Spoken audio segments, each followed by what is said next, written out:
Good afternoon. It's the Lummy Sports Show with Lummy and Brian the Babyface Matroni. Pew, pew, choo, choo, choo. Pew, pew, pew. Great intro, Brian. How are you doing today? I am great. I'm glad my team didn't overpay for a wide receiver. Yeah, there's a lot of crazy things since the last time we were on. I know I was here last week. You went on, I think, a spring break cruise. Yes, with the daughter. Oh, nice. Disney cruise? No, that's going to be for her birthday.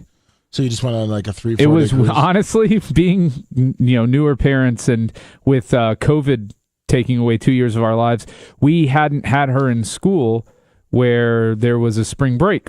And so we completely forgot that they have a spring break. And so last second, we booked a cruise on the MSC Meraviglia. 813-90-BUBBA, 813-90-BUBBA. A lot of football going on since the last time both of us were on, obviously with the NCAA, Major League Baseball. I don't even think anyone's even talking about spring training. What is going on there? The Innings Fest was this past weekend in Tampa. Lummy was there. Good seeing you there, Brian. Good. Well, I didn't get to see you, but I saw your photos, and I told you where I was, and you didn't come over to say hi to me. Well, unfortunately, Brian, I'm not a big time lawyer like you. I'm not a VIP.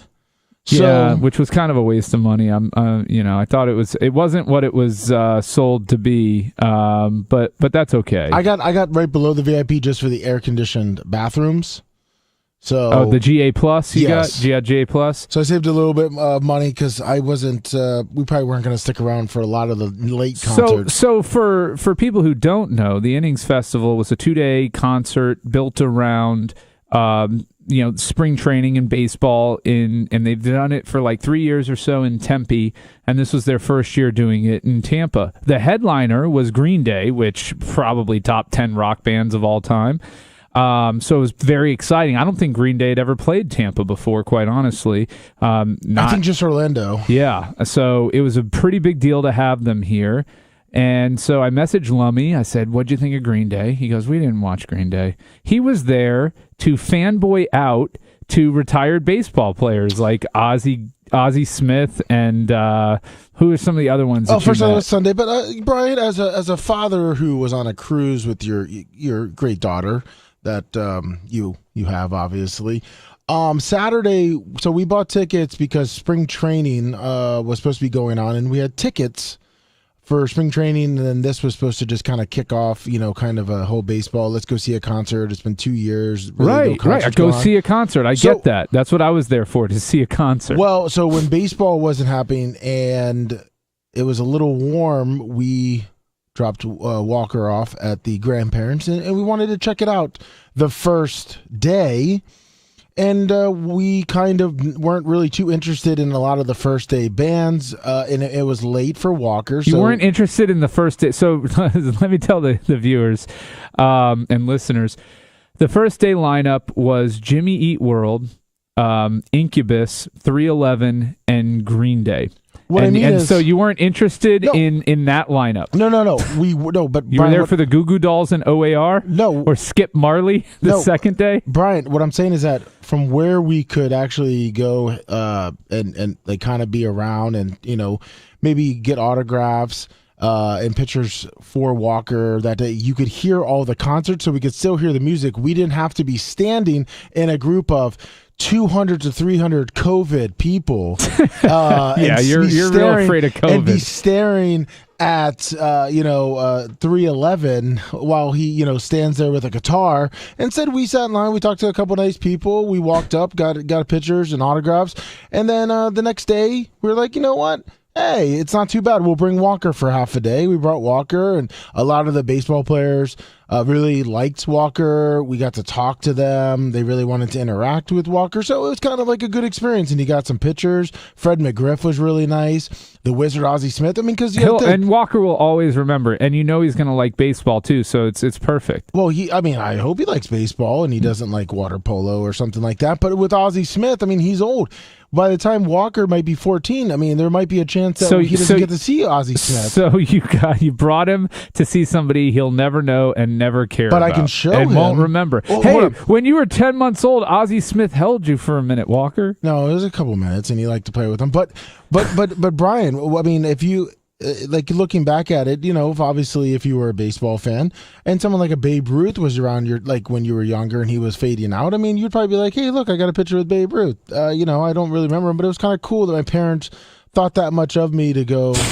I wouldn't have cared. Even as a kid, I was never a star fucker or a cleat chaser or anything like that. Well, I'm not a cleat chaser, but the fact well, you kind of are. No, because I didn't wear it, and my wife kind of likes that kind of stuff. What, cleat chasing? No, she likes getting an autograph, like for him, like she kind of like an autograph for Walker. Yeah, like we did a T-shirt. So I think it means more when the kid's there and can meet the player, but when it's a what is he, 10 months now? 6 months. 6 months old. No, but it's one of those things where you can put in his room. It's like a sports thing. Like, hey, you went to this baseball. This was your first concert. You kind of did. You were taken to this concert. You don't recall it. You don't.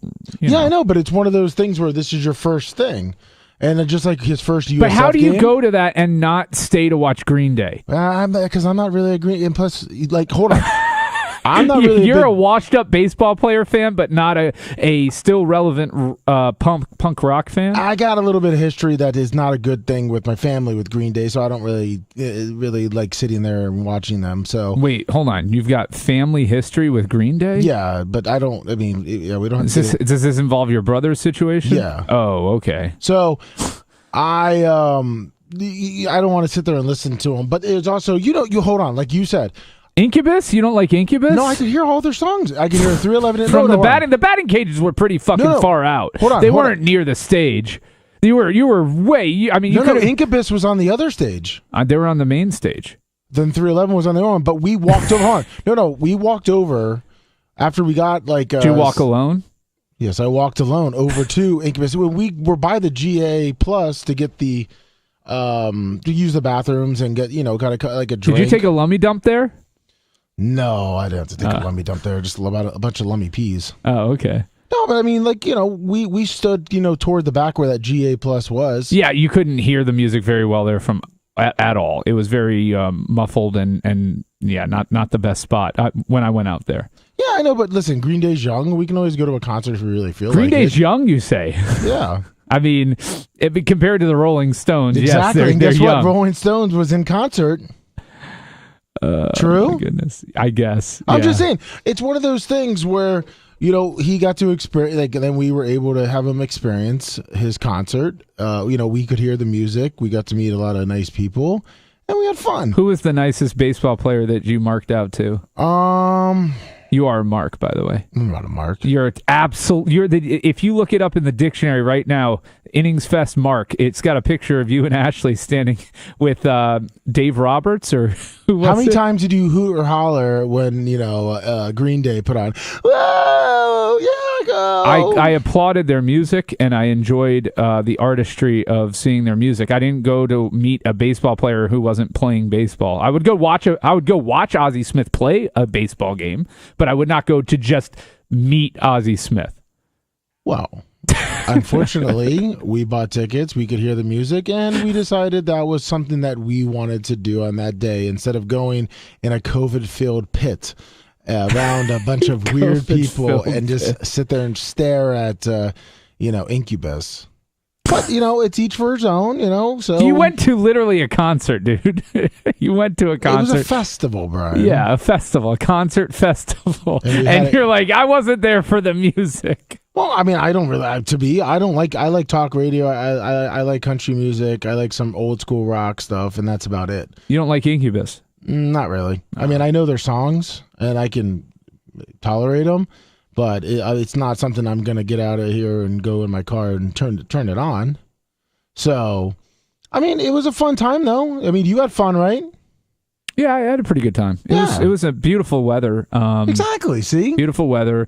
They didn't have enough vendors for food and some things like that. I agree with you on that one. That was the lines were rough. In the VIP area, we only had 2 food vendors in that specific area. So they oversold it and underdelivered. We spoke to the reps there from the Concert Fest people, but it was a good time overall. She carried it up. 813. I didn't carry it up at all. I asked, if there was plans to come back next year, and they said, based on ticket sales, they thought there might be, and then they said, "What do you think?" And we gave them our opinion, but that was it. 813-90-BUBBA. This is kind of like along with Brian hates Philly, Brian hates Jersey guy, Brian hates fanboy. See if you agree with me. Adult fanboys are the worst. See if you agree with me. Adult fanboys are the worst. Brian, like a little kid going up to see his idol. Totally get that. You walking up to was Dave Roberts was one of them, right? No. Oh, I thought Dave Roberts was there. No, but hold on. If you think about it, that was probably Brian Jordan. But if you think about it.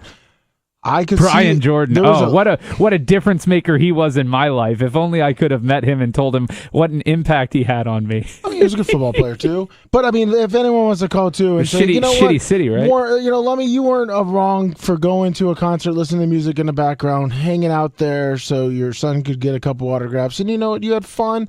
Let me know if you think Green Day is a bigger star than Ozzie Smith. Let me know. That's obviously Babyface's opinion. He's got his Rays shirt on, and a lot of people in chat have already said it looks like Babyface works for the Rays. So they are comparing your colored shirt to a jersey or maybe like a dress-up. It's definitely not a dress-up. But, Brian, did you go over toward the batting cages or anything? I mean, I was no. I mean, I was over in the sense that I was like that distance from the stage walking in and walking out. And you couldn't hear the music well. Yeah, you could hear it enough. It was garbled and not very good. Well, I think they fixed it for Sunday. But because Sunday when we had Walker, we didn't want to get too close to the stages. But we could definitely hear it. Yeah, I don't blame you with the sound. The sound systems were pretty strong. Yeah. But I mean, other than that, you probably would have seen a lot of the fanboys that had the bags with 15 to 20 pitchers and autographed baseballs. Were they adults? They were like 56-year-old men. Oh, that's so pathetic. Well, and then a lot of them were really upset because Tino Martinez and Ozzie Smith refused to sign. Good for them. Good for them. It wasn't a meeting. It was actually supposed to be like they were giving like baseball instruction, right? No, that the was hitting cages. No, that was a different. The batting cages. That was a different part of it. The thing I was in was a little bit different, where it was more of a meet and greet kind of with a bunch of sad old men. There was a good amount of that, but then there was also a good amount of you could just tell like middle-aged with their like teenage sons there. See, that's different. You're there with your child who's old enough to remember it and actually excited to be there, and you're bonding. That's totally acceptable. Cherryhead, it's a great question. You're a great listener, and we appreciate. But I don't think we're going to be able to do a sports show meet and greet at a Rays game this season. As Brian says, that meet and greets with anybody is obviously is a fanboy. So I mean, I'll do it if you want to be. I think it's ridiculous that anybody would want to meet and greet me. But I will say this. I understand it more for somebody wanting to meet you. You're with them every single day of their lives for 4 hours in the morning and help them get through the day. Totally different than Ozzie Smith, hitting some baseballs while they're on TV at night that they watched him as a kid. I mean, I would understand actually somebody wanting to meet and talk with you more so than you wanting to meet and talk with Ozzie Smith. I got to meet and talk with Lou Piniella. Oh, well, shit. West Tampa legend. Wow. Talk about Little League Baseball with him? What'd you talk? Let me ask you this. What'd you talk to Lou Piniella about? Lou Piniella was starting to talk to us about Tampa. How did you not get him booked on the show, by the way? He had a mini stroke, Brian. He's not really with it. That he'd fit right in with us. Yeah, but I actually felt kind of bad. Like, it was like to a point where it looked like he was lost. We were trying to take a picture with him real quick because they were like, "You want a picture?" We're like, "Yeah," and he was still talking to us about Tampa, where and how it's so great and all this other stuff. And they're like, "Lou, you got to smile." Was he like Dick Clark out there on Dick Clark's frockin' New Year's Eve? Actually, yes. Okay, but he does look good though. When he talked, was it like this? No. Oh. He sounded right. But okay. you could just tell that he was getting older. He probably does have dementia, but they haven't obviously diagnosed that. They just said that he had a slight stroke. But I mean, listen, the nicest person I would say that we met was either AJ Brzezinski, which was very surprising, or Fred McGriff. Fred McGriff, one who should be in the Hall of Fame. I don't know if you agree absolutely. Absolutely should be in the Hall of Fame. I mean, I still don't understand after all these years how a guy that I think his career batting average is 290, and 498 home runs. He should have hit 5 more. The Rays tried. I know. I think he mustered up 1. Yeah. And I think they let him play like 30, 40 games, and the Rays sucked. Yeah, they should have just let him keep playing.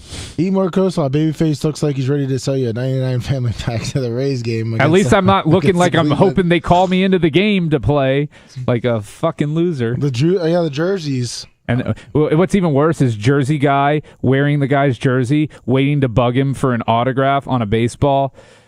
Whew. Oh, look, I'm going to tell you something right now. This guy came up, and this would be the last time, but this guy came up to Ozzie Smith, and he was wearing a Allen Iverson jersey. He was about 55, 60 years old. He looks like, who's the guy in the casino? Not Robert De Niro, but Joe Pesci. Joe Pesci. Looked like Joe Pesci in his Philly. He goes, Ozzie Smith, I was at the last game. You played in Philly. Yeah, man, yeah. And Ozzie was like, yeah, 2000, 1997, 1998. There he goes, yeah, man, I remember that forever. And Ozzie goes, yeah, I went 3 for 4, and we beat you guys. And the guy was like, it's like, hey, fuck off. Like, he really gives 2 shits, that you were in the 300 section. No, he gives 2 shits about any of you. That's the whole point. I understand that. Joe Pesci guy is a little bit more obnoxious than the rest of you, but you're all kind of obnoxious. Going up to somebody to mark out to them for stuff they did 30 years ago. We weren't marking out. We were just there to... Oh, you were marking out. You were 100% fanboy marking out. I wish you could have seen it, but you were too busy marking out to Green Day. So I was too busy listening to an artist perform their craft, and I was busy listening to Rick Ankiel talk about he forgot how to throw a fastball. Oh, he told you all about that? Yeah, how when he had the yips and he couldn't throw anymore, and he had to get moved to the outfield to save his career. Yeah, he loves talking about that. I'm sure he does. I'm sure it's his favorite thing, and how his life turned, and he lives in down in the east coast of Florida now. So he lives around Port St. Lucie. Well, for those looking, I've got special today on family 4-packs for Rays games. $99 includes parking, 4 hot dogs, 4 sodas, and 4 tickets in the Babyface bleachers now that they have. It's my own section. And hit me up if you want to buy one of those packages. Yeah, 813-90-BUBBA. Speaking of baseball, since we didn't get to last week together because I was out, I fucking called it. It was a week later than I thought, but I said not a single game would be lost this season because they're all so fucking greedy at the end of the day. And lo and behold, I was right. Well, technically, you were right. I mean, like you said, you were a week off. I was a week off. Well, probably like 5 days, but yeah, I was. It's fine. I mean, look, you actually. I didn't think it was going to be. I thought it was going to be 2-3 more weeks.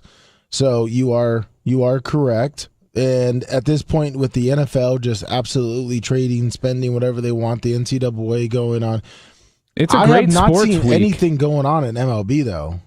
I feel like that is just way under the radar. I mean, the spring training barely gets covered anyways for the most part. True, but normally football, they don't have this much activity right now. Usually you got the combine, and then you got that time to just goes whoop, and there's no coverage. So they do cover baseball. They start showing a couple spring training games, but... I am surprised there haven't been more trades in baseball with everything being frozen up for the time it was, that there's not more action right now. That's another good point. Do you believe for a second that the Rays were in on the Freddie Freeman sweepstakes? Yes, but no. But no. I think they were. We're interested. I think they gave some probably bullshit offer. They knew that they could never beat the Dodgers. Yeah. And I think they were just being like, "Oh, guys, we're going to try to keep, building. We're going to get a big time veteran." And they probably put some bullshit offer with some backloaded contract that they knew they could probably unload in 4 or 5 years, and the Dodgers came out with a strong offer, and they probably were like, "Rays, can you?" And they're like, "Oh, I'm not going to fucking match it," and it never got out. It's so stupid, it's so dumb. I can't. You know what? Now I know why I don't fucking think about baseball at this point, because the ownership of the fucking Rays is pissing me off. God, the guy's cheap as fuck. I know we talked about this with Rock Riley, but I mean, It's frustrating to be a Rays. I mean, it's frustrating to be a Rays fan. We are winning, but it's a point where we're going to have some shitty years coming up. I just have a feeling we can't ride this high as long as we've been riding it. I mean, they keep making the right moves. The problem is they can't get lucky every time. Well, that's the problem, right? The margin for error isn't that great. You can't miss multiple times and maintain it. So for the Rays, they have to hit on 80 to 90% of their trades, where most teams can get away with 60 to 70%. But the Rays have to be on all the time. When they make a move, it better be the right move. Now, I will tell you, the new collective bargaining agreement really hurts the Rays. Mm-hmm. It limits the options to 5 in a season. So the Rays were platooning their relief pitching and their spot starters and things like that up and down from the minors. I think Lewis Head got brought up and down 10 times last season. I think it was 10 or 11. Yeah. It was something ridiculous. Now, this year, it's 5 in a year. So that's going to hurt the Rays. It's going to limit their options literally and figuratively. And so there are some rule changes that are going to hurt them adversely. And I think that's part of the reason why they may be looking to spend a little bit more because they know that flexibility. Well, right at this moment, if they do not make any moves, if they keep Kiermaier and don't trade away Glasnow's rights or anything like that, they will have their highest opening day payroll in franchise history at the $83 million mark. I think they are. You know, the thing that sucks is that you talk about, you always got to hit it right. When the Rays had that high, when they call it the highest payroll they've ever had, yeah. It never turns out well. The team sucked. Exactly. Well, part of the reason is this, and this is what I've argued, is that where the Rays are at with their payroll and the players that they have way more flexibility, because if an owner and an ownership group, for instance, Aaron Judge, let's say he had a time last season where he was slumping, right, for the Yankees. When he's doing bad, you can't bench Aaron Judge for 3-4 games. You can't send him down to the minors to work on some things. So you're stuck putting this player in your lineup who's struggling, and you can't, as a team, as a manager, you don't have the level of flexibility that a team like the Rays does, where you just say, okay, well, we're just going to put somebody else in there right now because you're playing like shit. And you don't see that with these superstar huge contracts. These guys get to play through their slumps. The Rays don't have to do that. You start struggling for the Rays, they'll send you down. They'll sit you down. They'll put you on the DL. I mean, we saw, I think with Kiermaier last year, I think he went on the DL at twice, one point, and I don't think he was all that hurt. He was just struggling at the plate, and he worked on some things and got it figured out. The more you spend on players, I feel like the less ability you have to do that. And it locks you in on certain players having to be on the field, which is why I really didn't want Fred. I don't want these guys. I don't want a high player. I don't want. I like I don't like it from the sense of, if you're a fan of players and you are into cheering for certain players, what the Rays brand of baseball is awful for you. But if you're into intelligent, exciting baseball, then the Rays have that. I mean, if you're truly a fan of the game, the Rays play the game as well as anybody else. Brian, take over for 1 second. Yeah. I got to go fix something. So, to me, I don't want the Rays going out there and dropping, $200 million contracts on players, because it's going to limit their options. Financially, it's going to lock them in on deals that they can't afford. The Wander Franco extension was genius. It's what they did with Evan Longoria, and it worked out really well for them with Evan while they had him. Now, he did have a resurgent year this past year. We'll see if he keeps that up. But I like the flexibility that the Rays have and how they approach the game. I don't like the ownership group. I don't like how they manage the Rays and how they manage the fans and how they're managing the PR with the stadium. I think they're assholes. But I don't cheer for the Rays because of the ownership group. I cheer for the Rays for the players. I cheer for the Rays. Kevin Cash is a great manager. And so that, and because it's the hometown team, and it's what you do. I know what you were saying earlier. There's 2 points I want to make. One about the Yankees, but then on the Rays. That's one thing that everyone's biggest complaint with the Rays is that you can't get behind the Rays because they don't keep the players. Fuck that. You like the team. If they're putting out a competitive, ball club, then who gives a crap, right? You're not. You're For the most part, I will say this: if I was a jersey guy, I would never buy a Rays jersey. Well, I mean, because you never know. Like in any given season, you could have 3 of your guys gone. Yeah, it'd be nice. Like, okay, look, the Rays have struck, lucky on the guys. I'd buy a Wander Franco one right now. I think you're safe on at least 7 years with him. Yeah, 7 years. Like an Evan Longoria. Yeah. No, that's what I was talking about while you were gone. Okay, yeah, so, but, like, okay, yeah. That was the quickest you've ever taken a dump, dude, by the way. That was really, really fast. I know you didn't wash your hands, but that's okay. Oh, yeah, of course not. I wiped. We were You're like a caveman, yeah, exactly. But I want to go back to the Yankees thing you were talking about with Aaron Judge. We didn't get to talk about this last week, but I brought up the point as what I want to hear your opinion on the COVID protocol with the home players not being able to play with the Mets and the Yankees and in Toronto, but the away players can play. What do you mean play? So in New York, you just like the Kyrie Irving or whatever. Kyrie Irving. So if you're not vaccinated in New York, you can't play. Okay. Home games. Well, you can play away games. That's their rules. Yeah, but how does it make sense that the away team can come in and play in the stadium? It doesn't, but whatever. They have stupid rules. They have stupid rules. Well, I mean, do you think that's going to hurt the Yankees? I think they'll change it before the season starts. But they didn't do it for basketball. Yeah, but we were also, when the basketball season started, COVID was in kind of a different trajectory. I think where it's at now, I think they'll make the move. And baseball is way more popular than basketball in New York. Well, that's one of the few cities. So you think in 2 weeks they're going to make that change that just the baseball team? They could just say as of April 1 they'll allow it for everybody. They could. I mean, they may not, but it's a stupid rule. Okay, that's what I was asking. I was going to see if what year. It doesn't make sense. I don't know how they can justify it from a scientific standpoint at this point, but whatever.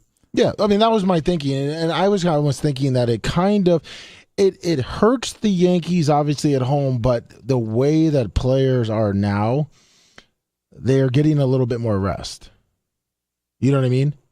Yeah. So like Aaron, that's almost like, I know obviously it's not going to help when you have a 12-game homestand, but when if you go on a West Coast trip. But how many of those players aren't vaccinated? Let's be real. It's probably like 2 or 3 guys on the team. But supposedly it's the middle of the lineup. It could be an Aaron Judge. We'll see. Or Stanton. Here's the thing. Are you a good teammate? Do you care about your contract? I mean, that's the bottom line. Get the vaccine and just get out there and fucking play. Oh, so you're saying? I'm saying when you're being paid $100 million a year to play a game, when you're being paid $40 million a year to play a game, get the fucking shot. It's a lot different than telling a bus driver he's got to get the shot and he's making $40,000 a year. But when you're making $40 million a year, you fucking shoot me up with whatever you want, buddy. You can shoot me up with heroin before the game. I'll do it if that's what you want, and you're paying me $40 million a season. All right, well, yeah, listen, I just wanted to hear what you said. I just wanted to know if you thought it was stupid or not. I mean, I think it's stupid. I think it's stupid that But there's a lot of things that I think are stupid, and they're the law of the land, so whatever. The law is the law. Change it or follow it or not. Whatever. It's stupid. I agree with you.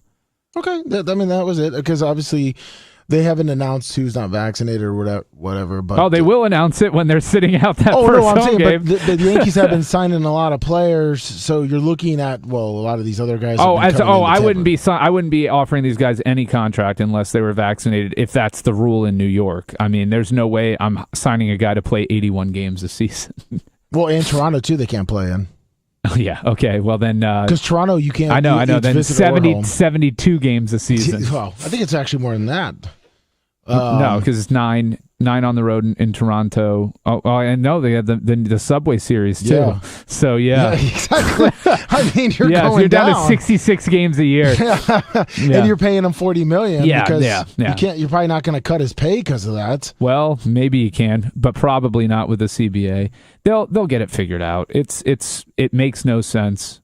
Okay, it's stupid, but it's the rule. Oh, there you go. You know. 813-90. Hey, look, if it hurts the Yankees, I'm fucking for it. Listen, hold on. I hope Boston inserts it too. Have that rule in Boston too. I hope no players on the Red Sox are vaccinated, and Boston decides to make that rule. Well, just like Toronto is going to be a fucking nightmare this year. The whole division's going to be a nightmare, except for the Orioles. And they're probably only 2 or 3 years and a couple good moves away from being relevant again. But they'll make the bad moves, bring Buck Showalter back. They're the Orioles. Suck. They're the Orioles. Exactly. Yeah. But, obviously Toronto, Vladimir Guerrero Jr. is just an absolute monster. Dante Bichette. Jr. Bo Bichette.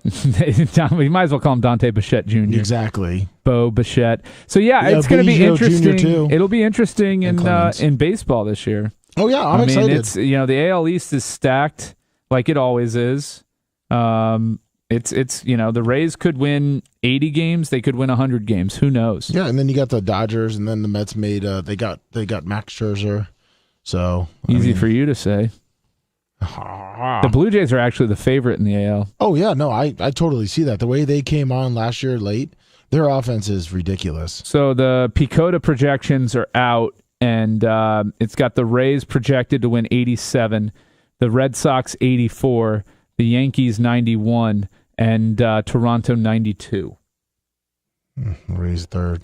Yeah, they've got the Rays making the playoffs, but they actually have all 3 teams from the AL East making all 4 of the teams making the playoffs. I think.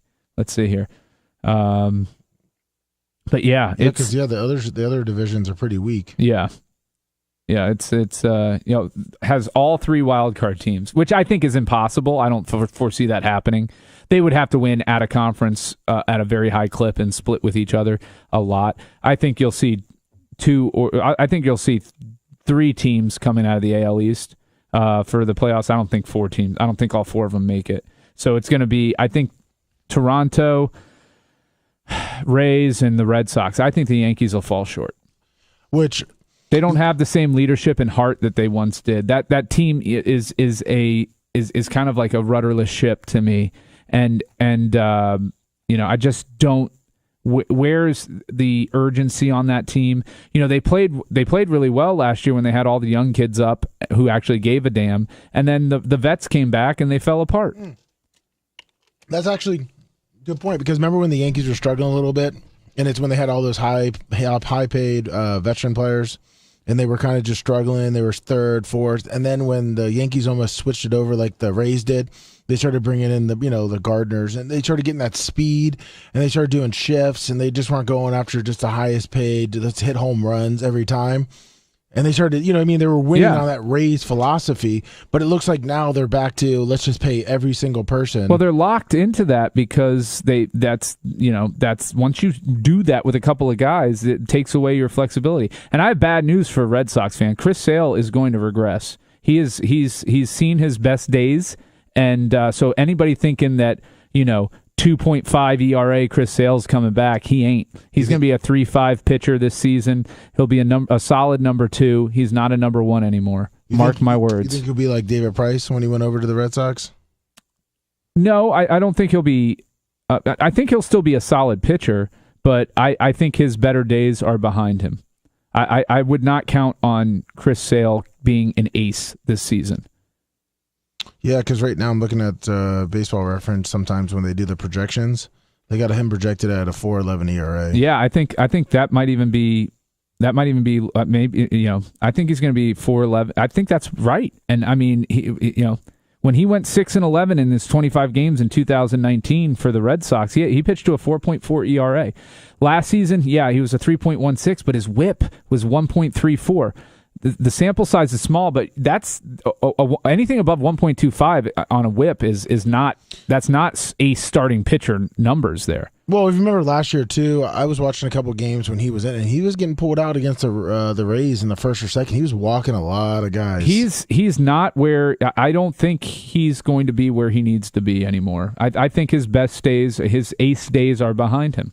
And the WHIP is the biggest, most concerning thing for me because he's always been right at 1. And he pitched. Now, granted, it was limited action last year. I think he pitched like 9 games. But he pitched to a a 1.34 whip, which is way above his any season. His worst before that was a 1.14. So like I said, I would be wary of counting on Chris Sale. I'm selling Sale. You're selling Sale? Yeah. I'm selling Sale too. I think who's going to be good with a good pickup is Max Scherzer. I think he's going to keep going, and I think the Dodgers are going to be a scary team. Of course. They've already shown that they don't care about luxury tax, that they will spend to win. They've made that abundantly clear. So yeah, it's they're a scary team, a scary franchise. And the only thing that did help for a little bit last year is that they played in a tough division, but then San Diego fell apart. San Francisco's, who knows? Yeah. I think they overachieved last year and they'll regress to the mean a little bit, but we'll see what happens. It'll be a fun year. I think everybody will look past the lockout. It's over and they'll come. They didn't lose any fans from this. It wasn't long enough that they lost a fan. I think they lost the super casual fan. I don't even think they lost them. I do. When summer rolls around and there ain't shit on TV, the people will be watching baseball. Yeah, maybe. Yeah, I don't think they're going to go to the games. They may be watching it, but nobody's going to the games anymore anyways. The attendance is down across the league.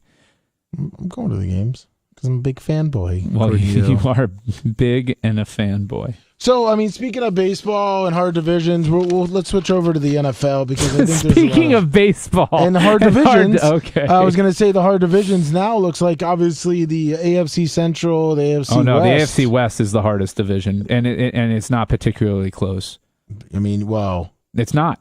I know. I was going to say. The Central stepped it up. The Cleveland Browns, the Bengals. But Pittsburgh, if you believe the hype, is going to regress. The Browns. Well, hold on. Let's stick on this Pittsburgh real quick. We didn't get to hear your take. I took my take last week on Mitch Trubisky and his $10 million salary in Pittsburgh, and I think it's an absolutely just dumb move. It's a stupid move. Can they get out of it after one? I think they can get out of it after one. Yeah, but that's still 1 year wasted. But that tells me it's a good insurance policy. That's what you're paying for a spot starter. You're paying between $7.5 and $10 million for that spot starter backup plan type. Like what did Arizona just give? Atlanta just give Marcus Mariota after they traded away Matt Ryan. I think they gave him $7.5 million a year. Yeah. So it's not outrageous. It's not outlandish, and you got to remember, Atlanta's given that with a ton of dead money this season on Matt Ryan, counting against their cap. Yeah, but Pittsburgh has a lot more room though. That's what I'm saying. They have room to play with. They lost out on all their targets. So why just be patient? And I think they're being patient. I don't think they were aggressive enough to go after some of the quarterbacks. The Falcons are paying Mariota $9.5 million a year almost. So it's right in line with what Mitchell Trubisky's getting from Pittsburgh. I don't think he's the answer. With the defense they have there and the offensive weapons, I think he could lead them to a 9-8 type of season. Wouldn't you have taken Jameis over Mitch Trubisky though? No, not for what fucking New Orleans gave Jameis. What did they give him? $13 million a year? 15? Was it 15? I think 15 a year. No, 12 million. I think it was a 2-year. 12.5. Yeah, is it 12? 2-year, $24 million. I think it was. That's what it was. Yeah. 2-year, 28. No, 28, 14 million. Oh, that's dude. even crazier. That's what I said. It's not at that price. No. Well, yeah. I think the different. You're talking about quarterbacks in the bottom third, the top of the bottom third. So let's, these are the guys that are like the 20th best quarterbacks in the league. Well, hold on. So you're saying that Pittsburgh's kind of taking a year off of Trubisky, and I think they're feeling things out. I think they're going to see what they have. They've still got Mason. They've got Trubisky. They'll have a little bit of, and they're not locked in where they've got to start somebody, right? Because you're paying them. So they've got the options. They've given themselves options. They also have Dwayne Haskins on the roster. Yeah. You can count him. He'll wear his Timberlands to the game. But I'm looking at Kroll in chat, and he says, they have the second best running back in the NFL. Their defense will be top 5. I mean, if you go on that, then you can't. It's like the Colts. You got to bring in somebody that is going to. If you have as this guy says, the second best running back in the NFL and a top 5 defense, you got to get at least a halfway decent quarterback, not Mitch Trubisky. He was in a bad situation in Chicago. I don't think that he had the pieces and parts around him to succeed there. He had one game in Buffalo. He didn't even play well. Well, I mean, so what? Do they think sitting behind his Bears numbers weren't? I mean, he had 16 touchdowns versus 8 picks. They weren't tragic numbers that he put up with them. Okay, well, let me ask you this: Mr. Trubisky or Gardner Minshew? In his last season with them, but Mitch Trubisky or Gardner Minshew if you were the Steelers. That's a tough one. How is it a tough one? You no. Gardner. I love Gardner. I would go with Gardner, but I think Gardner is more of a gunslinging type of quarterback, where he's going to be like a high risk, high reward dude. Mitch Trubisky is pretty solid, middle of the road. He's not going to hurt you. He's not going to go out there and win you a lot of games. He's also not going to go out there and lose a lot of games for you. Not that Gardner Minshew will lose a lot of games. I would have taken Gardner Minshew. I can't believe he's still available. I think this league, I don't know what they're caught up on. If you look at that fucking kid's numbers, look at the way he plays the game, look at the way the players around him enjoy playing with him, I think you're an idiot. But Mitchell Trubisky is 29 and 21 all time as a starter. He's not like he's going out there losing games. And it's not like he was on great Bears teams when he was with them. He's got decent stats. True, but I'm saying I would take him over Winston if I'm looking to just make the playoffs. Okay, well, yeah. And in Pittsburgh, that might be good enough for them. They're not. I don't think they're rolling out there this season expecting to win a title. Wow. No, I don't think they are. In fact, by signing Mitchell Trubisky, I know that they're not. You're not. They missed on the court. They missed on their targets. He was their plan D, and you go with it. At least they won't be in a position when they're losing their franchise quarterback where they only win 3 games, 4 games. I mean, they can still make the playoffs with the team that they're going to roll out on the field. I guess that's good enough. I don't see who they're holding out with. I see Seattle picking up a Baker Mayfield or a... fucking let him have him. That guy's a fucking loser. You think he... No, do I? I said it from... He's a loser. He's not a winner. He doesn't inspire those around him to be better. He's a loser. The fact that he's still available shows what a loser he is. Look at the quarterbacks that are being signed. Well, no, he's not available. Technically, he's available. Cleveland said they don't want to trade him. You give him a can of beans right now, and you can have him. Well, the weird, and I don't know if this is the Cleveland organization because they're so mad at him, but they've already said that they don't care if he wants to be traded. They're not going to trade him. Well, that's stupid. You don't want a disgruntled backup quarterback sitting there. That's stupid. You cut him or trade him. But the problem is who's going to trade for him. I mean, I guess, you could see a Seattle if they want like a cheap backup. I've seen on Twitter and I've seen in news things where some of the Tampa fans are like, well, let's get Baker Mayfield down here. You just give him a 6th-round pick and let him sit behind Brady. He would never. Why would you do that? I'm just saying what they said. I don't agree with it. You don't want that guy in your locker room. I'm telling you right now. You don't want a disgruntled, arrogant, delusional quarterback like Baker Mayfield anywhere near your team. And that's why if I'm Cleveland and I'm keeping him out of spite, that first of all, that's stupid. Second of all, I would tell him don't even bother showing up. Like, you're a healthy scratch. Unless Cleveland's just trying to play hardball before the draft and wait for that and see if they can get a better draft pick for him. But like, okay, well, yeah, you know what? You're not getting more than a 4th, 5th round pick for Baker Mayfield. I mean, at this point, they know that he's not even going to have a chance to sniff the field. He's a 3rd stringer, isn't he? The Browns were, I guess, seeking a 1st-round pick for him, that's cute. A what round pick? A 1st-round pick. Oh yeah, they're definitely just saying, "Hey Baker, just sit at home, go fuck yourself." I mean, I'm thinking it's like 4th rounder for him. I mean, he's owed $19 million. He's not under contract, so you're assigning him to essentially a 1-year tryout deal. I just don't see anything more than a fifth round draft pick for him. And now, this article agrees with me. Oh, there you go. There you go. That's all I needed to know. Talking about draft picks, the big headline today, which I think that you would agree it might be a little bit much, but Tyreke Hill to the Miami Dolphins. Yeah, it's an overpay, man. It's an overpay, and this is why. This is the type of move you make when you're going to be looking to win a Super Bowl in the next 2 years. And I just don't see the Dolphins being there. I know the GM and the owner think that Tua is it. I just don't see it. I think it's a money grab move by Tyreke Hill, which good for him. He's getting $30 million a year now under this 5-year deal that he's under, essentially. I don't like you're giving up, 5-6 draft picks for him? So they gave up the 29th and 50th this year. I remember that. 2022 first and second, which you have 50th, the 4th rounder this year.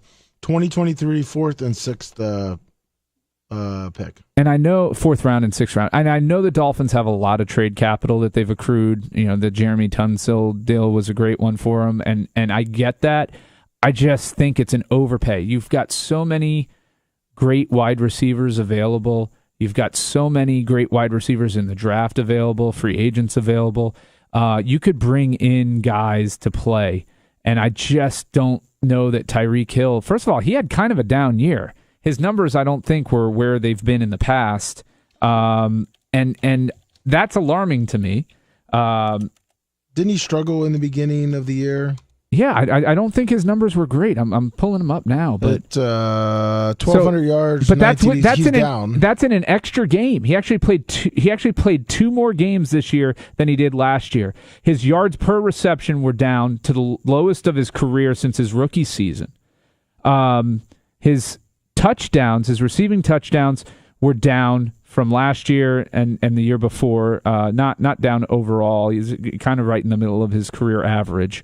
Yards per target were down to the lowest of his career since his rookie year, and this was with playing with Pat Mahomes, and now but you're playing both struggling. Yeah, but struggling's relative, right? Now he's going to be playing with Tua. True, but if you look at the Dolphins, they signed one of the best left tackles, Taron Armstead. You got their guard, so they got their line, Connor Williams or whatever it is. Chase Edmonds, so they got another running back. They got a middling running back that they fucking overpaid for, by the way. Gave Edmonds way too much money. But they're focusing on the offense. They're confident. You can focus on. They're overpaying Gesicki. They're overpaying Edmonds. Okay, but I'm saying they're focused because they've got a quarterback that I'm still not sold on. Oh, I'm not sold on. So they bring in a number one wide receiver that now that they've committed, they've guaranteed him like $77 million in addition to like the $20 million that he was already guaranteed for this season.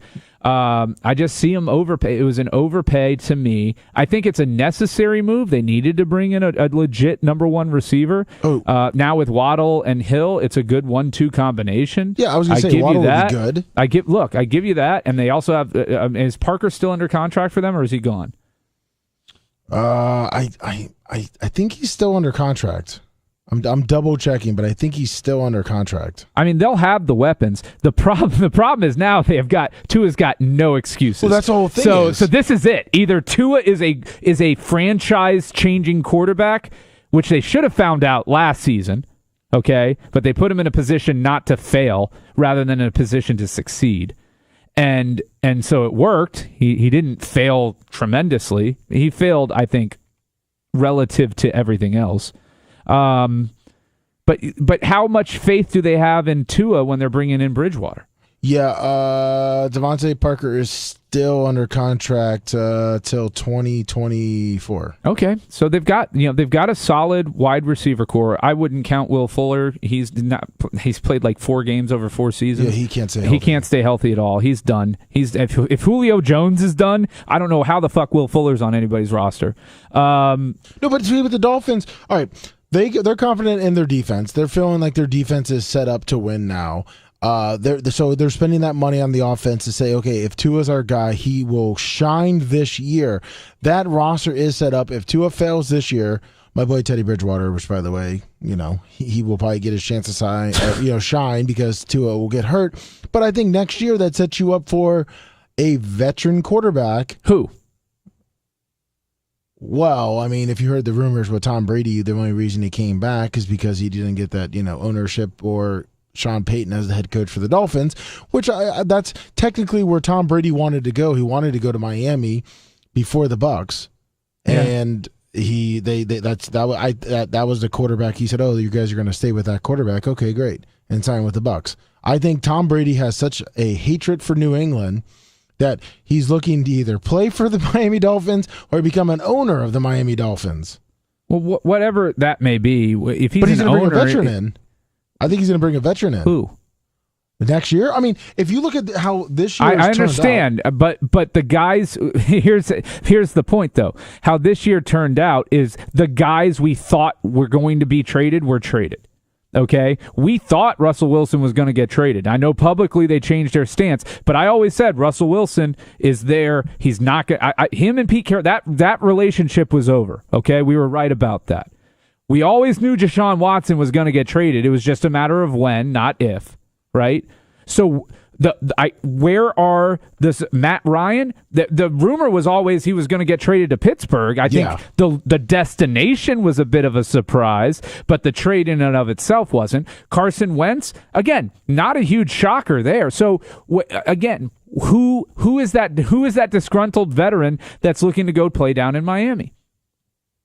Who can win a Super Bowl for you? The great quarterbacks are under contract and they're in good positions. Josh Allen ain't going anywhere. Herbert's not going anywhere. Mahomes, I guess maybe Mahomes would want to go down to Miami. Didn't they already talk about possibly trading Mahomes? People were asking about him. There's very rumors. They're not going to trade away.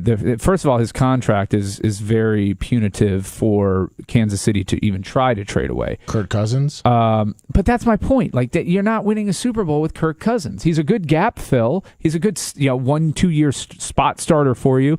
But he's not who you're going to build a maxed out mortgaging future season salary cap team around. Jared Goff. You're joking, right? Yes. That's what I'm saying. I'm going through the Jimmy G.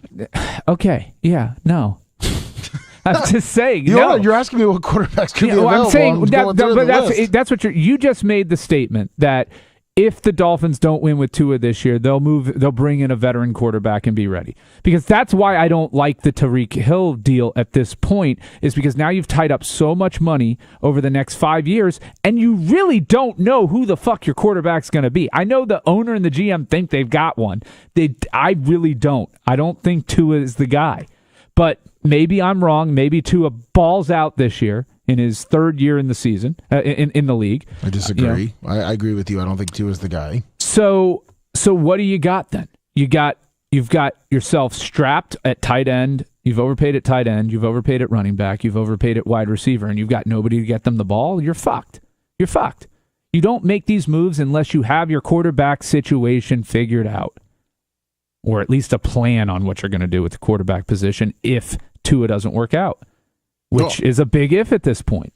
I mean, they are sold on Tua, so obviously they're going to have to stick with them. I mean, like you said, I guess there is no veterans out there. I'm thinking of the teams. There's plenty. Like Derek Carr, did they lock him up? I don't think. Or is he still? But I mean, come on. If Devontae Adams is going to be there, he'll work his contract out. I mean, you would think so, right? But I mean, he could win with that roster that Miami has. And the defense they have. There's a lot of quarterbacks that could win with that roster. Let's talk about the Raiders for a second. Let's talk about the Raiders. Yeah. So they bring in Adams. Which, by the way, there's nobody that saw that one happening. Chandler Jones. Nobody saw that happening. Chandler Jones. Huge fucking pickup. So now they're going to have two beasts on the edges. I mean, they had a bad defense. But I think it's going to get a lot better under McDaniels, and I think that they're in an arms race. Kansas City may end up being the worst team in the AFC West next year. Can you believe that? True. I think I found a quarterback just in case. Never heard of just in case. Who is he? Just in case, and we got a call, but hold on. It is Lamar Jackson. Oh, that's true. He's going to be due for a big contract. Dolphins can bring him down. 778. Hey, Lummox, you think you could beat me up? I easily beat you up. Is this Beetlejuice? It's just Beetlejuice, as if anybody from the Howard Stern show would be still messing with the Bubba show. No, I'm just a regular tough guy, toughest guy in my high school growing up. I see Lummox giving me some eyes here, and I'm wondering why he thinks he can kick my ass. Yeah, Brian. I think this is Sir, this is a Wendy's. Did you just hit me with a sir? This is a Wendy's? Yeah. Yes. Are you kidding me, man? Is that really your level? You want to get in on this? You want a 2-on-1, pal? I'll come down there and slap you both around. I'm not into homosexual activity, sir, but whatever your proclivities are, that's completely up to you. This is a sports show. So Lummox doesn't want to talk to me. Lummox doesn't want to stand up for himself. Lummox, you talk a big game. Why don't you back it up? Who did he talk to about beating up? I don't know. I guess at some point I must have looked to my left or my right, and this guy looked into the computer screen and said I was coming at him. So I don't know, sir. I don't know what you're smoking up in the great northwest of Canada. But hey, if you can kick my ass, good for you, man. I'm happy. There's a lot of people that can kick my ass. Well, guess what? I'm one of them, and I'll be. Sweet. And oh man, I just farted. I gotta go. All right. You know what? I'm happy you can kick my ass. Thank you, sir. I think that was Lou Piniella. Yes, I think it was. I don't know where that okay. Hey, listen. If you're a tough guy in high school and want to beat me up, go for it. I really don't give a shit. I'm not a fight guy, so I'm good for it. I have better things in my life than to get into a fight with you. Yeah, he's got to wait for Brian Jordan. 6'4" here. Tell him about what a great player he was with the I'll Braves. take care of that guy for you. Thank you, Brandon. Yes. Oh, Brandon. Here we go, buddy. USFL update. Let's hear about the rule changes. Come on, buddy. I want to hear about that rule change. What is up with the USFL? Remember last time I said I don't give a fuck about that? I canceled my segment already because it's so shitty. Oh, you didn't care about the 3-point conversion? 3-point conversion, man. 3-point conversion. Oh, you didn't even know about that? Oh, yeah. Nope. But what do you guys think about? I think Buffalo Bills paid Von Miller way too much money. Well, isn't there a lot of for his age they did? Isn't there a lot of dummy contracts in that? Dummy years, I mean. Didn't they backloaded with the years they could just cancel out? Oh, like the Aaron Rodgers deal, kind of. Kind of, Yeah, but that hurts you in future state. It does, but I feel like they're obviously going for the win, unlike Iowa did in the NCAA He's got $51 million guaranteed on a. Don't worry, buddy. I just got over that. Oh, the Iowa loss. Yeah, they looked both real the men good. and the women both can suck my dick. Well, there you go. There you go. Well, I think that's always been known that both men or women are more than welcome to come and suck your dick. Yes. No, I mean the Iowa men and women, because they both blew the big one. No, I agree with you from the standpoint of his age. Buffalo way overpaid. I mean, he's 33 years old going into this league season. That's a lot of fucking money. Now, I will say in the Super Bowl, he looked like he was worth it, but he was also going up against one of the worst offensive lines in the league that's gotten a lot better. Cincinnati's, if those young guns can keep it going, man, watch out for them Bengals. But no, I think it was a necessary move from the Bills' standpoint in terms of improving that interior portion of their defense and up the middle. But at the same time, it's a lot of money for a 33-year-old dude. It's a lot of money. Yeah, and didn't they give him $30 million guaranteed? And 51. Yeah, that's a lot of money guaranteed for him too. That's a lot of guaranteed money. They gave a good deal. I think they got some good value on the O.J. Howard contract. I mean, $3 million for 1 year on a tester, contract is not a bad deal. That is a guy that should be a superstar tight end. But so should have Evan Ingram. Yeah. We see all these tight ends around the league. Now Kyle Pitts is stuck on on the Falcons without a quarterback. I mean, that's the only reason you draft a guy like Kyle Pitts in the first round is you're like, oh, well, we've got a quarterback to throw to him. Well, and technically you had Calvin Ridley, too. Yeah. Well, and Cordell Patterson. I bet he didn't see that coming. Not at all. Do you think that's where Baker Mayfield could go? Is it Atlanta? No, I mean, I not think with them. Not with them. No, I think the everyone is tainting Baker Mayfield so bad that I don't see him probably going. Like Brian said, probably for a fifth rounder around the draft time, and they bring him in for a backup. I mean, what they give Mariota? What did we say it was? It was $7.5 million. $7.5 million. Yeah. No, Baker said no. 9.35 million, 9.4 million. I think you could. The problem, Baker's 18 something million, and they've got what 38 million in dead money. Well, I forgot they put Mariota in there. I thought they didn't have nobody. I forgot about that. Oh, okay. Well, you can give up. You gave up the USFL. Why don't you give up the NFL too, buddy? Yeah, just focus on Iowa. All I got is the women's NBA, and that's really shitty. Oh, well, but you can be our WNBA correspondent. How is Brittany Griner doing in Russia, buddy? Do you have any updates on that?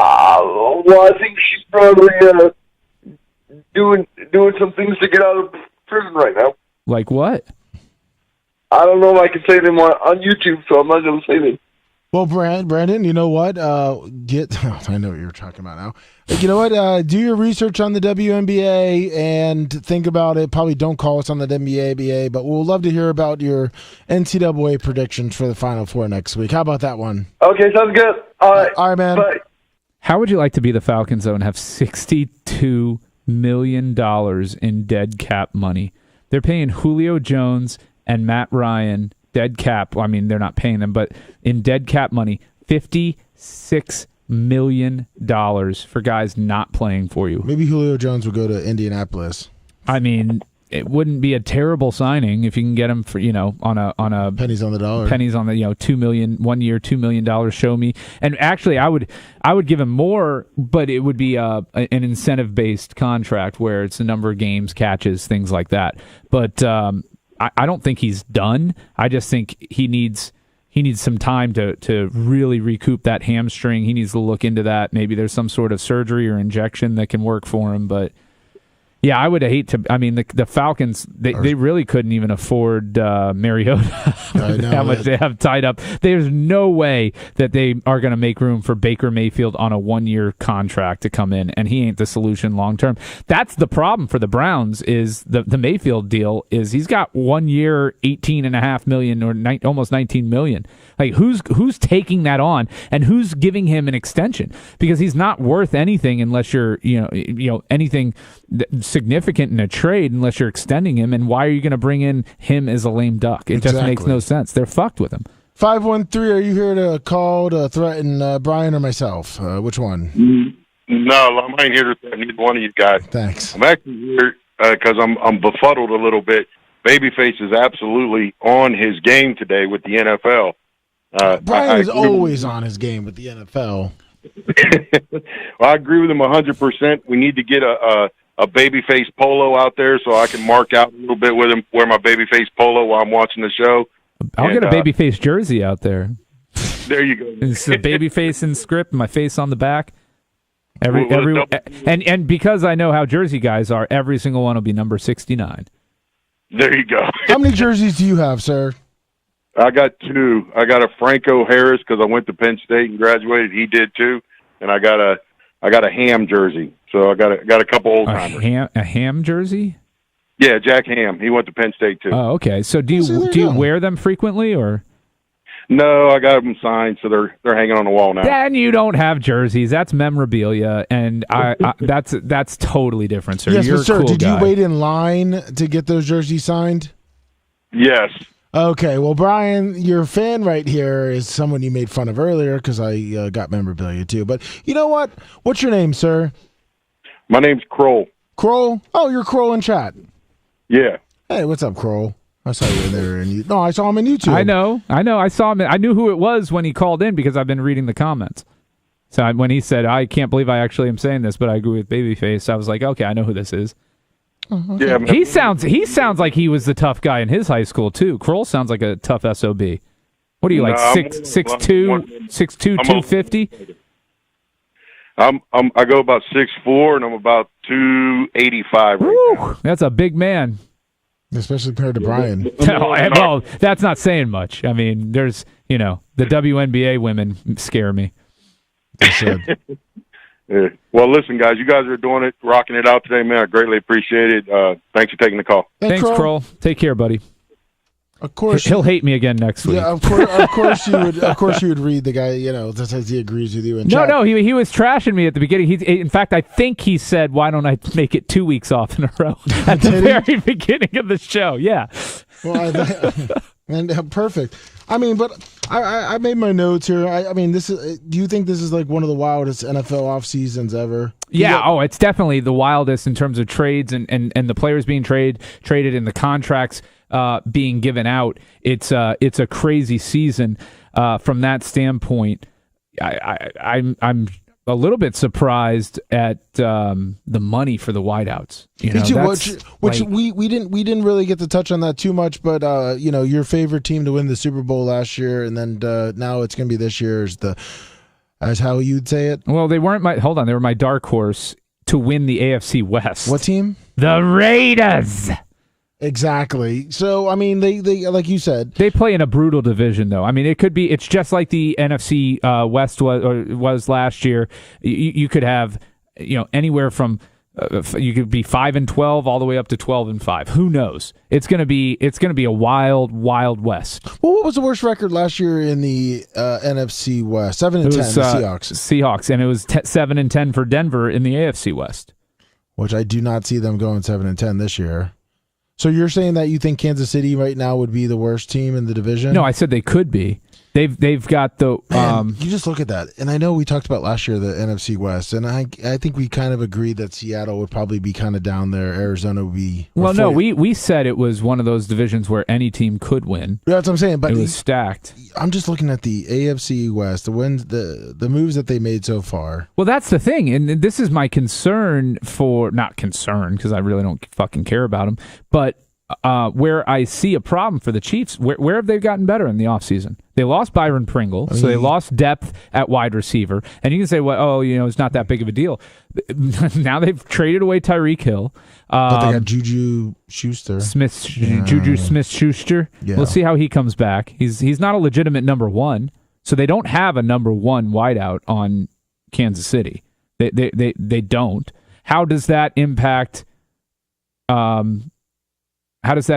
the tight end situation there? When he's got the number one, Kelsey's got the number one, a number one wideout that you got to worry about. It makes him a lot harder to cover. According to the depth chart on ESPN, they got Juju number 1, Hardman number 2, and Josh Gordon number 3. Oof! Ha! Ew. that's their one. That according to ESPN, that's their 1, 2, 3. That is the worst. Top 3 in their division. I mean, that in terms of the wideouts, that's the worst that they'll be trotting out there. I mean, maybe they'll sign OBJ. Do you think they have so much faith in Josh Gordon that he'll stay clean? What did he do this past season? No, that's he was clean. He did nothing. I know, but I'm saying, do you think that's one reason why they got rid of Tyreke Hill was because they think Josh Gordon's going to be that guy? I mean, Josh Gordon is a very he's not going to be that guy. Very fast. What did he do this past season, Lummy? Listen, I'm not saying I think he was on the field. Listen, when that guy has played, he has played well, but that is also leads up to after 3 games of being suspended. So maybe the weed gives him superpowers because he was, like you said, clean this year, and he did absolutely dog shit. As you can see, 5 receptions, 32 yards. 1 TD. Off of 14 targets. So when he was getting high on the marijuana. A 33% catch ratio. I mean, that's, the tops in the leagues are around like 85% on their targets. Well, I mean, let's look at when he his average, even how many games he played. High on weed, 16, 18, 12, suspended. Then he came back, 18 yards a catch, 17, 18. Stayed clean at 14, got high again, 19. And real quick, clean, since 2018, right? Let's go to 2018. He's played in 12, 18, 30, 35 games, and he has a total of like 70 catches. And he had that one good year with Brady in New England where he went 11 games, he caught 40 catches, which was a good season. You take that outlier out, I mean, he played in 12 games last year and had 5 catches for 32 yards. I mean, it's not like he was on a timid offense. He's just not that good anymore. In fact, he really only had one good season. Like, we're basing, Josh Gordon is great off of one good year. Well, you got to look. He had it. Now it was a transcendental year that he had with Cleveland in 2013. Yeah, but 14, then he gets knocked out, suspended. 15 suspended. 16 suspended. 17, he plays 5 games suspended. 18, one game, one catch. No, 2018, he that's when they traded him. They traded him to New England, yeah. But with Cleveland, I mean, and then he goes to New England and he does decent with Brady, but then the very next year, not so good, not so much. And he only played 11 games because he played 11 games and had 27 catches, and then last year he played 12 games and only had 5 catches on a pass-happy Kansas City Chiefs team. Yeah, I kind of thought he was going to be a lot more on the Chiefs. Yeah, I mean, but what are we basing about? The 2013 season. We're 9 years removed from that year. I mean, he's 9 years removed from showing that he's a legitimate threat in the NFL. That's a long time, man. That's a long-ass time. Do you think Peyton Manning can come back and play well after 9 years? Peyton Manning. He couldn't move right now, man. Brett on the Favre. Field. Yeah. I take them all on the Bucs right now. No, but Kansas City has all the teams around them have gotten better. The Chargers have vastly improved their defense. Oakland improved their defense and offense. I'm looking here. The Chiefs are worse than they were at this point last year. Who has a worse wide receiver core at this point? Kansas City Chiefs, or the Green Bay Packers? Oh, the Green Bay Packers, but they don't have MVS locked up. He's visiting. I just saw today. He's going to Kansas City today. That's he's going down there. He might be signing with Kansas City. I mean, he's a field stretcher. They think that he could actually replace Tyreke Hill. I saw that. He does not catch at the same rate that Hill catches. So the problem, and I know MVS very well from his days at USF. Yeah. He's a home run hitter, but he's only about good on 50 or 60% of those because he's a deep ball guy. So I don't know that he's going to replace Tyreke Hill. He's not going to do the stuff underneath that Tyreke Hill can do.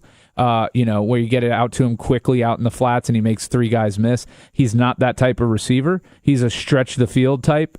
But I don't blame him for going to Kansas City to at least drive up his value. He's got some leverage now with Green Bay because Green Bay has no receiver. So let's say he goes to the Chiefs. What the fuck are the Packers going to do? They just re-signed Aaron Rodgers. They got rid of their best wide receiver.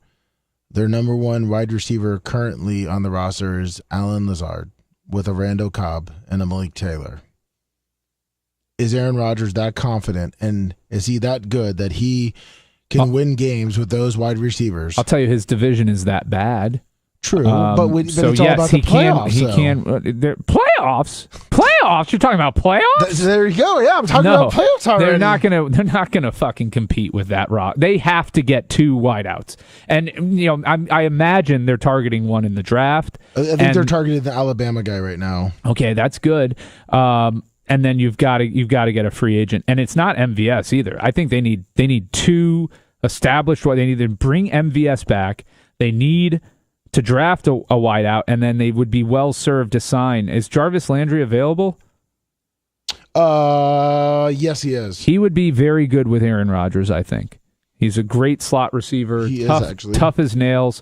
If I'm Green Bay, a possession guy. Yeah, he's great. That's what they need. So I'm re-signing MVS. I'm signing Jarvis Landry, and I'm drafting the kid from Alabama. 863. Yeah, you're talking about the Rodgers deal. Do you think they're feeling like they're going to have a stronger running game this year that'll lighten up some of the pressure on their receivers? Did the Dillon kid stay, or did he get? No, he's there. He's under his rookie contract. But I mean, a stronger running game. How? You've got the same 2 backs. Like how have you made your running game better? I think the Dillon kid's going to get some more of the pass play. I think he'll get more pass play options. And I think they'll probably start trying to use him after him showing out a little bit last year. I'm not saying setting the world on fire, But when he did get to play, he was pretty stout, except for like one of the games I think they held him to hardly crap. Well, they haven't really improved their line either. So, I mean, that means the defense is just going to focus on now the running game. Here's the Green Bay move so far. They re-signed Robert Tonyan to a 1-year deal. They signed the defensive tackle Jaron Reed from the Chiefs on a 1-year deal. They gave a 5-year, $50 million contract to Devondre Campbell. They gave a 3-year, $21 million deal to Rasul Douglas, and they signed the Bears punter, Pat O'Donnell. And they gave Aaron Rodgers a massive extension. O'Donnell? He's like 45 years old. Well, he got a 2-year, $4 million deal. You got to cut it. You got to cut the money where you got to cut the money. I guess the kicker's a place to start. Well, the problem for them is they've not gotten better. Now, the good news for them is they don't have to be a whole lot better than the shit division that they play in, where nobody's gotten better. It's not like the Vikings have gone out there and improved 5 games worth. New coach, though. Yeah. You think Aaron's putting the pressure on himself? You think he's going to try to be Mr. Hero and then just throw in a bunch of picks because they know they're going to be throwing the ball? No, I think they're going to sign a Jarvis Landry type or OBJ and MVS and draft another wide receiver, and then they'll be fine. They'll be great if they do all of that. They won't be as good as they were with Adams, but they'll be good enough with Rodgers to have a shot in the playoffs. But they've got to do all 3 of those moves. I'll let you go after this, but I feel like they kind of shut Adams down a little bit at the end of the year because they knew that was his go-to guy, so they were double-teaming him, cross-cutting him and stuff. But anyways, what do either one of you guys think the Bucs stand a chance, or do you think everybody's studying that Tom Brady playbook so hard at this point that they're not going to really even do anything this year? The Bucs have a chance. The Bucs were 1 fucking play away from winning the Super Bowl this year. Okay, they don't let fucking Cooper Kupp somehow go over the goddamn top on them. And we're not talking about the Rams winning a Super Bowl in their home stadium. We're talking about the Bucs winning coast to coast 2 Super Bowls in a row. Brady knows that. It's eating at inside. That's why he's back. Because it's a fucking horrible play. You play back on him. You cover Kupp. You even let him. You give it up to Matt Gay to kick a 50-yard field goal. Yeah, which he can't do because we had him in Tampa. No. So do I think the league has figured out Brady? No. It's been fucking 23 years and they haven't figured out shit. I understand. I just meant like I don't know, breaking down some of the pass plays. They know if they can keep the ball in the run game, maybe they can stop some of the running backs because that lacked this year. Other than Fournette, which I think he's gone, right? No, they re-signed him 3 years. They overpaid for him, but it's more than I would have given to a running back. But if Brady felt that it was needed, then I'm fucking doing it if I'm the Bucs. But no, Fournette he was the 3rd most productive running back in the NFL this year from a win percentage. So I don't hate the deal because Leonard Fournette is a great running back. I hate the deal because running backs are a fungible device in the NFL. So unless you have a Derrick Henry type, you don't pay more than $5 million a year for a running back, in my opinion. And Vaughn picked it up, and Jones, and picked it up when they were out. Do you think Fournette will play harder knowing he's going to be staying there? Because, I mean, he still wears his LSU jersey under the freaking... You know what I mean? His pads. His pads. Yeah, he likes his pads from LSU. I think Leonard Fournette will play hard for the Bucs. I don't think he's not a quitter. That's never been a knock on him. He's a hard football player. He'll play hard for the Bucs. The problem I have is, you're tying up 3 years into a 28-year-old running back now, 29-year-old running back. Yeah. He'll be 28 when the season starts. Yeah. So, or no, he's only 27. Yeah. He just turned 27. Oh, I thought he was in January. He just turned 27. So he's still young enough. But I peaked at 30, so I hope for the best. I'll let you guys get back to it. Good show, man. See you. Thanks. Going on the Bucs, though, man. Yeah, I mean, you say they overpaid for him, but I mean, their schedule is absolutely. Well, the Bucs schedule's brutal. It's good for a season ticket holder and a fan to watch some good football. But did you hear? If you're not a season ticket holder for the Bucs now, they're requiring you to commit to 2 seasons. Well, guess what you do? You stay a fan even when Tom Brady retires, and you don't give up your season tickets because you're a bandwagon fan. So don't go cry that it's unfair because you got rid of your season tickets because Tom Brady wasn't there and you want him back. It's not. Fucking who? It's not being a bandwagon fan hold on to not want to commit $3,000 a ticket to a team that may be a 6-win team. No. You don't have to have three. There was a lot of people that have just bought tickets during Tom Brady's year, right? And they paid $1,000, the $1,500, and they were flipping them all day long. They gave them up, and now because it might be Tom Brady's once again last year, they're jumping back on, and now it's unfair that they have to. No, I don't think it's unfair that they're doing it. Well, that's what they say in the media. Well, they're stupid. Yeah, exactly. Boo hoo. The Bucs can do whatever you want with your tickets if the market allows for it, and you can get people locked in on 2 seasons. More power to you. Exactly. Listen, I kept my tickets. You know why? Because I'm a Bucs fan. I'm not a fucking Tom Brady fan or a fucking whatever. I'm a Tom Brady fan. So, I mean, a Bucs fan. Fucking whatever. I was going to say, I'm still pissed off that we lost a home game to Germany, okay? And it's the Chiefs. I think that's complete bullshit. I mean, how do you feel about an NFL team losing a home game here so they can go travel over to Europe? I mean, from the league's perspective. No. Your perspective as a fan. Well, I think to do it to the Bucs, 2 seasons out of 3? Yeah. I think they should rotate it, but I don't have a problem with it. You're trying to grow the game. The team makes money off of it. You know, it sucks that the Bucs lose the home game. What can't they do with preseason?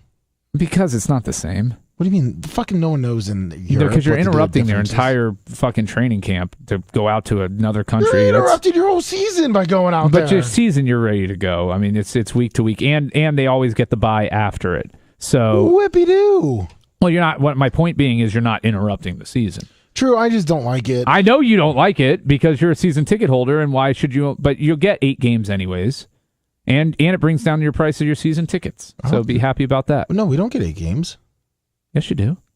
Because the 17th game is a home game because we were on the road this year. For the 17th game was in Indianapolis. So now this year we get to host the 17th game. Yes, you are correct. So we'll get 8 home games. I know I'm right. I'm always right, Lummy. When you weren't right, you could have been right. I should have been right. Yeah, exactly.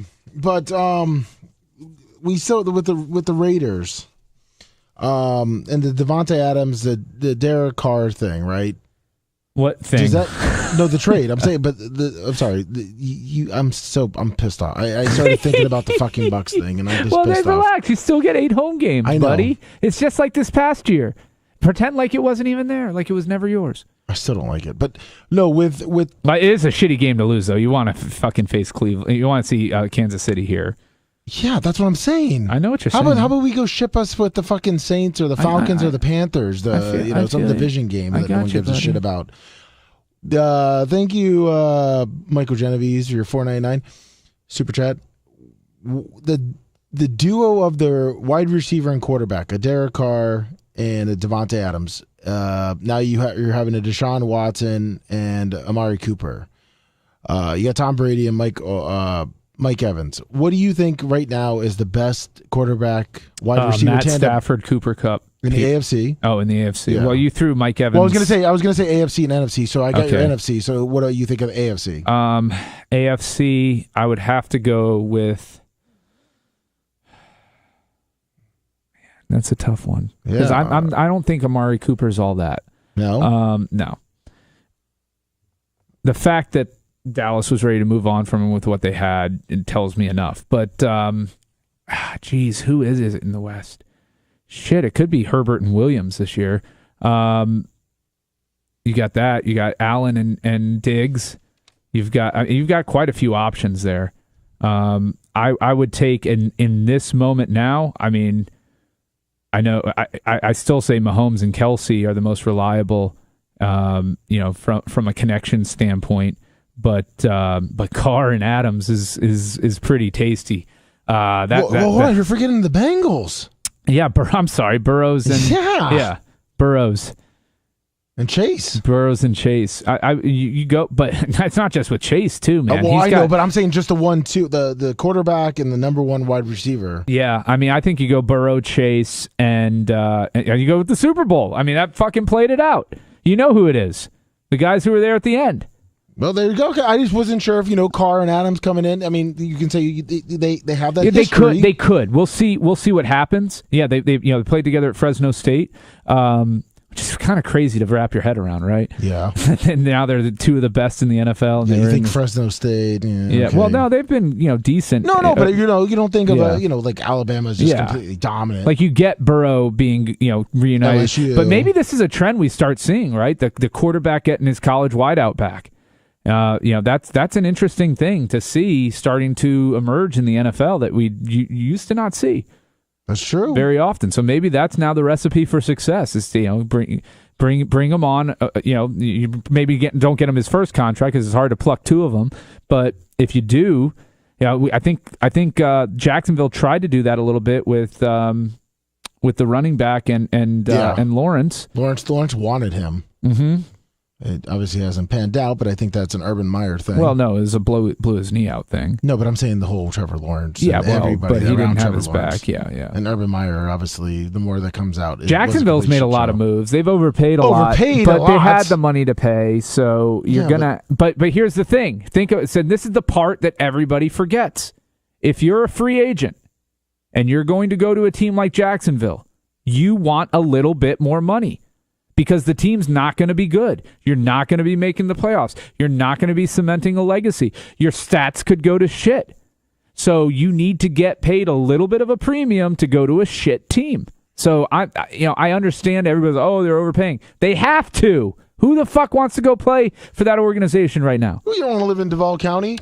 Oh, God. This is the second worst city in America next to Philly. Jacksonville. Ugh. One of our last calls of the beautiful day.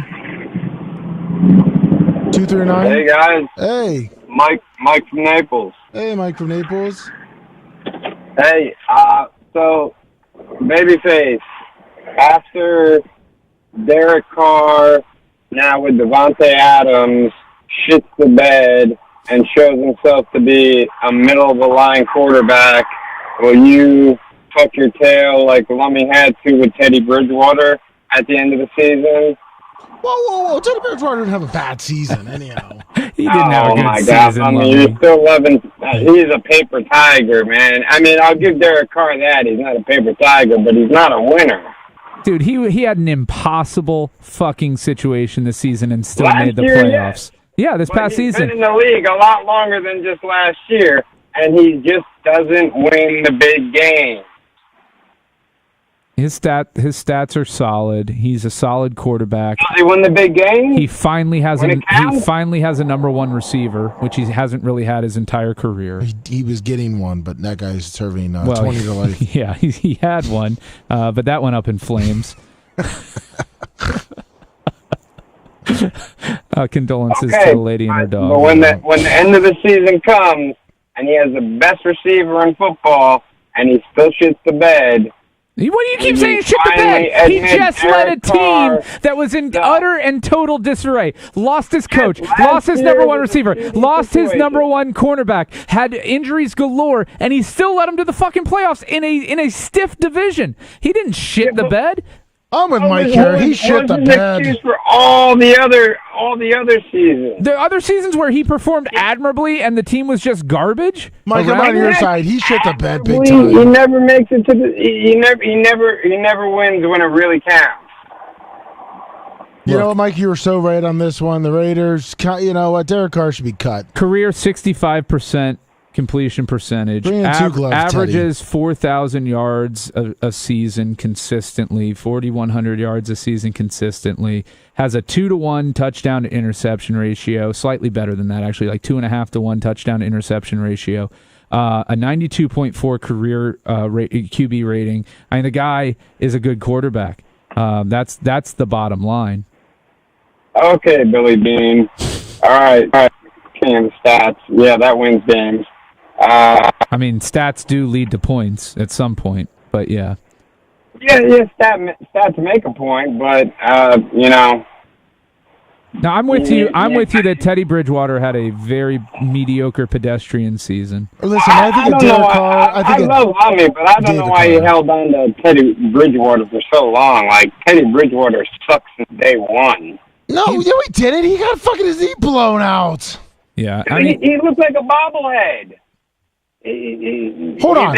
First off, he looks like 190 pounds soaking wet with a giant head. First off, he got his knee blown out by his own offensive lineman.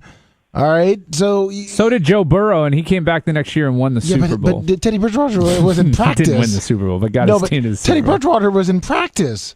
We're talking about practice right now. He got he almost lost his leg. All right, he's an accurate quarterback. He's good enough, as Brian would say, to get you to the playoffs. Okay, Derek Carr is as good as David Carr. We'll see how he does this year because Mike from Fort Myers, South Florida, wherever, he's saying that Derek Carr is a bust, Devontae Adams is a bum, and the Raiders will finish 4th place this year, according to Mike from Fort Myers. Yeah, after a season in which they were facing every adversity known to man and still made the playoffs and finishing 2nd in their pretty decent division. One in which Teddy Bridgewater finished dead last. He had no one behind him. Nobody behind. You're right, in the standings. Or around him. Thank you, Mike. I'm glad you made your point. Teddy Bridgewater for MVP. Okay. He'll have a good season with Miami because he's gonna get some time to play. Exactly, because Tua's gonna be hurt. Great. If I'm one of these these spot filler quarterbacks, I'm definitely signing with Miami. That's the spot I wanted to be. So it was a good move by him to go down there. And he's from Miami. Mariota going to the Falcons. That's a great move for him to get one last shot to show what he's got. I can't believe that the Saints overpaid as much as they did for Jameis. That was a desperation move. Yeah, I don't get it. I would have started the rebuild. They decided not to. They're kicking the can down the road even further with these contracts. It's asinine to me. And then the Dolphins overpaid for Tyreke Hill. You don't give up 6 picks for a wideout. Not a guy. With a quarterback, whatever. We'll see. Maybe Tua and Tyreke figure it all out and prove me wrong. But last thing before we go here, we didn't even touch the NCAA with our great brackets that we have. Oh, it's been a shit show. We forgot a great signing in Tyrod Taylor. Is he going to be starting for the Giants? Or do they keep dropping dimes with Danny Dimes? He could. I mean, I think he'll get to play at some point, but the Giants have to get better in so many places. They're a very bad football team. Very bad football team. They may be the worst team in the league next season. I mean, Detroit's got some young weapons on offense. They look better towards the end of the year. The Giants, they didn't look good at all at any point in time during the regular season. I don't know, man. What do they even have? I mean, they've got a terrible fucking contract with Sterling Shepard. They're over the cap. Barkley can never come back from his knee injury. They're going to have to make a bunch of moves just to free up enough space to sign their rookies. I mean, that's how bad it is there. I mean, they're going to be a bad football team, and they could be a bad football team for a while. I don't see how it gets better for them. Tyrod Taylor, if the words are coming out of your mouth that Tyrod Taylor may be your starter next year, you know that you're fucked. I mean, there's no way around that. Now, it's better than Blaine Gabbert, but it ain't great. I'm sure Giants fans, if we had any that would call in, I'm sure they would agree that right now no one's claiming themselves to be a Giants fan. Yeah, and I'm sure they would all agree that their outlook on this upcoming season is not very bright. Well, we didn't even get to the NCAA, but we will leave you with this. We Brian, can hit the NCAA up next week. We can kind of do like a tournament recap. I'm sure this week won't be as crazy in NFL talk. This is just a crazy NFL news week. Well, yeah, no, I was gonna say, Brian, you're coming here next week, right? I'm scheduled to be here. Okay, so kind of what I was gonna say was, what's your Final Four? Since the next time we'll be talking will be right around that Final Four time. Well, who's in your Final Four? I go with my heart. I'm sticking with Duke. I had him in my original one, and I'm sticking with him in my revised Final Four. So give me Duke. Give me Houston. Houston? I was like, okay. There's a Houston street in New York, and it's called Houston, and so that was the joke there. But, give me Duke, Houston, Kansas, and Carolina. Whoa. Duke beats Carolina. Kansas beats Houston. Duke beats Kansas. Well, Duke is the national champion. I mean, no, we'll hold to see what your Final Four does. You got Duke. Well, no, Houston, I'm giving you my revised finals prediction. Well, so Duke, UNC, Kansas, Houston, Duke over Kansas in the final. But we may have to be readjusting that next week. And we may, but that's what I'm going with. That's my style. I want to get that on the record now, so when I'm right 2 weeks from now, I can be like, ha-ha, I was right 2 weeks ago. All right. Well, I mean, I have to. Who's yours? I got. I'm going to go with UCLA. Never trust those West Coast teams, man. They're fucking shit. I know, but they were there the past couple of years, and they've been looking pretty good. UCLA, Gonzaga, Villanova, and no one's going to like this Nobody's beaten Kansas. Miami. Really? I will That's say my Final Four. They will beat Iowa State. They will have a hard time against Kansas. Kansas is a little more well-rounded than the Auburn team that they just beat. They overwhelmed Auburn. It was fun watching Miami. Those 4 guards just flying around the fucking court. It's just I don't see Kansas doesn't turn the ball over as much, and I just think that they'll be smarter with it. But Miami, if they keep only turning the ball over 4 times a game, it's hard to beat a team that's protecting the ball like that. I mean, really hard to beat a team. That team has to be shooting sub 40% if they're not turning the ball over at least 9 times a game. You need to hold them to below 40% shooting, and which is tough to do. As long as they can get through Iowa State, I think that's really that's Kansas is the team that will do that to Miami. And I think it's going to be a good competition. Can we take a minute and acknowledge how disrespected the fucking ACC was this year? I mean, only getting 5 teams into the tournament. 3 of them are left. It could have been 4 if Notre Dame didn't choke it away at the end there, which is a total choke job against Texas Tech. But they could have had 4 of the Sweet 16 teams coming from the ACC. And so the rumors of the ACC demise were greatly overstated, I think. Yeah, it's because they had to throw in the Big Ten schools. I mean, they just overrated, and the SEC schools overrated. I mean, look who's left. Who's left from the SEC? Arkansas, right? No, they're gone. No, Arkansas is left. Arkansas, that's it. And their stay is going to be very short because Gonzaga is going to throttle them. Yes. So you're going to have no SEC teams left. Out of the big, you're going to have no big teams left once St. Francis or St. Peter's rather upsets Purdue. No, you'll have Purdue, but Purdue got the benefit of a pretty easy draw. Texas was overrated as a 6th seed. 100%. Texas, they could never get it together. I'm surprised they beat Virginia Tech. Quite honestly, I'm surprised Texas was a 6th seed. I thought that was very generous of the committee. I think 22-12 in the past has never been a 6th seed, ever. You have 12 losses and you're getting a 6th seed, and then you look at a team like North Carolina who had 10 losses and they got an 8. Yeah, well, Michigan getting an 11 seed. I mean, obviously they're winning, but they're winning, but they shouldn't have been there. No, they shouldn't have been in the tournament at all. 17 and 13 they were, or whatever they were. Yeah, or Texas A&M should have been in there, but you go back to the SEC being weak. But Michigan was I think they shouldn't have been 11. If anything, 13, 14. Well, we'll see. I mean, they're facing a team that they can beat. Villanova's a beatable team. Villanova, no, they're not. Yes, they are. They're my Final Four, Brian. Well, I know they're in your Final Four, but they are very beatable. They are too reliant on the 3 ball. Too high percentage of their points come from 3-point range. In any given game, that can be problematic, and that that's why the line their margin of error is a little thinner. I'm not saying Michigan's going to beat them, but I think it'll be a very close game. Well, Brian, I guess we'll have to see about that next week with your Final Four being Duke, Houston, Kansas, and Carolina, and mine's Gonzaga, UCLA, Villanova, and Miami. Can't wait. Should be a great, great weekend of NCAA basketball. And, Brian, we will be live again Wednesday, 4 o'clock, right here on Twitch. YouTube. Damn it. You were fucking killing it. You were just flowing. You had a nice thing going with your voice. You sounded professional.